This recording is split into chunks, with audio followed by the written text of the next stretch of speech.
की गरुड़ पुराण अनुसूची के भाग 6 में आपका स्वागत है। आज की इस प्रस्तुति में हम आपको मृत्यु के देवता महामहिम धर्मराज यानी यमराज व यमलोक के बारे में अब उस जीवात्मा को बहुधर्म भीति भवन नगर से यमलोक की ओर प्रस्थान कराया जाता है।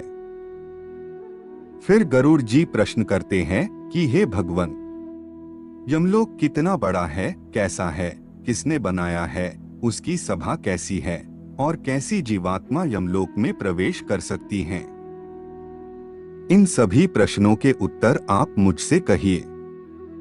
श्री भगवान कहते हैं कि हे पक्षीराज गरुड़, दक्षिण दिशा के मध्य में महामहिम यमराज की पुरी है। वह संपूर्ण नगर वज्र का बना हुआ है और जो अत्यंत दिव्य है। देवता और असुर भी उसका भेदन नहीं कर सकते हैं। वह चौकोर है और उसमें 4 द्वार तथा 7 चारदीवारी हैं। यमराज स्वयं अपने दूतों के साथ ही इस नगर में निवास करते हैं। प्रमाणतः उसका विस्तार 1000 योजन है। सभी प्रकार के रत्नों से पर्याप्त चमकती हुई बिजली तथा सूर्य के तेजस्वी स्वरूप के समान वह नगर दिव्य है। उस पुरी में धर्मराज का जो भवन है वह स्वर्ण के समान कांतिमान है। उसका विस्तार 500 योजन ऊंचा है। 1000 खंभों वाले उस भवन को वैदुर्य मणियों से सुसज्जित किया गया है। सैकड़ों पताखाएं उसकी शोभा बढ़ाती हैं। हजारों घंटों की ध्वनि उस भवन में होती रहती है। उसमें सैकड़ों तोरण द्वार यानी फाटक बनाए गए हैं। इसी प्रकार से वह भवन कई आभूषणों से विभूषित रहता है। अपने योगों के प्रभाव से विश्वकर्मा ने इस अद्भुत व दिव्य नगरी का विस्तार किया है। उस पुर में 100 योजन चौड़ी कामरूपिणी दिव्य सभा है। उसमें सब ओर सूर्य का प्रकाश फैला हुआ है। वहां न तो अधिक ठंड है और न ही अधिक गर्मी। वहां का वातावरण मन को अत्यंत हर्षित करने वाला है। वहां 10 योजन में विस्तृत नीले मेघ के समान शोभा संपन्न सम एवं शुभ आसन पर भगवान धर्मराज स्थित रहते हैं। ये धर्मज्ञ, धर्मशील, धर्मयुक्त और कल्याणकारी हैं। यही पापियों को भय देने वाले तथा पुण्यकारियों को सुख प्रदान करने वाले हैं। यहाँ पर शीतल मंद वायु बहती रहती है। अनेक प्रकार के उत्सव और व्याख्यान होते रहते हैं। सदैव शंख आदि मांगलिक कार्यक्रमों की ध्वनि सुनाई देती है। उन्हीं के बीच धर्मराज का संपूर्ण समय बीतता है। उस पुर के मध्य भाग में प्रवेश करने पर चित्रगुप्त का भवन पड़ता है। अब यहाँ वह प्रेत एक हाथ मात्र के शरीर को त्याग कर अंगुष्ठ मात्र माप वाला वायुरूप धारण करता है।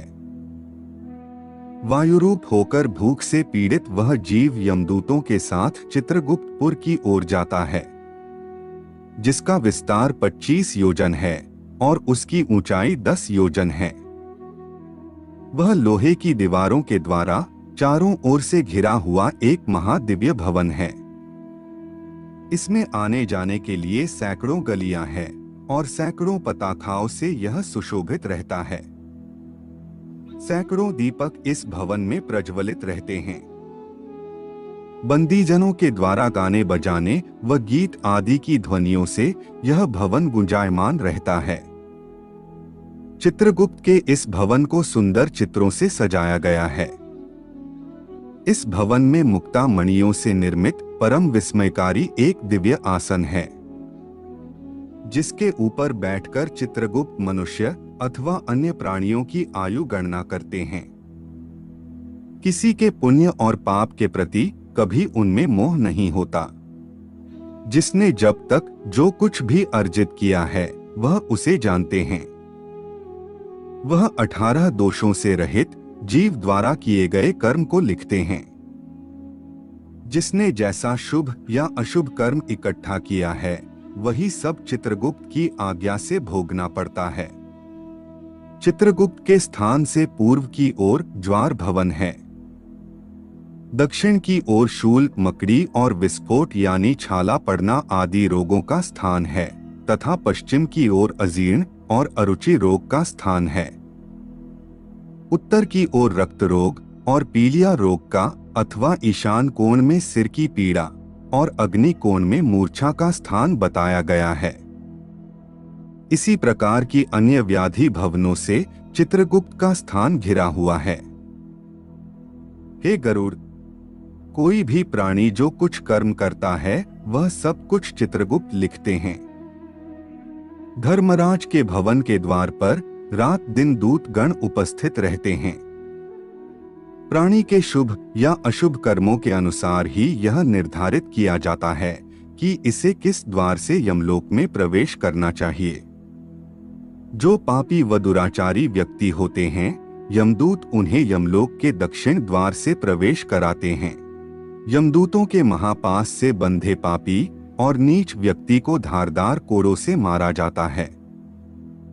वहां नाना प्रकार के पूर्वकृत पाप कर्मों से युक्त मनुष्य को विभिन्न धारदार अस्त्र शस्त्रों तथा अनेक यंत्रों से पीड़ा दी जाती है। पापियों को दहकते हुए अंगारों के द्वारा घेर लिया जाता है। अन्य बहुत से पापियों को बाल द्वारा पटककर कुल्हाड़ी से उन्हें काटा जाता है। पूर्व कर्म के फल अनुसार वह चिल्लाते हुए दिखाई देते हैं। कुछ पापियों को गर्म गुड़ और कुछ को गर्म तेल डालकर पकाया जाता है। इस प्रकार उन यमदूतों से पापियों को अत्यधिक कष्ट भोगना पड़ता है। अन्य पापी अत्यंत निर्दयी यमदूतों से बार बार क्षमा दान की प्रार्थना करते हैं, पर यमदूत उनकी एक नहीं सुनते। इसके अतिरिक्त हे खगेश, जो सौम्य व सुकृतिवान व्यक्ति होते हैं उन्हें उत्तर दिशा के द्वार से प्रवेश कराया जाता है, इसलिए उत्तर दिशा के द्वार को सबसे उत्तम माना गया है। जिन व्यक्तियों का प्रवेश उत्तर दिशा से होता है वह व्यक्ति वहां सुख भोगते हैं और उनके लिए नाना प्रकार के भोजन की व्यवस्था भी की जाती है। पुण्यकारी व्यक्ति को विमान द्वारा दूर से ही आता देखकर धर्मराज अपने आसन से खड़े हो जाते हैं और उस पुण्यात्मा का स्वागत करते हैं। आज की प्रस्तुति में इतना ही।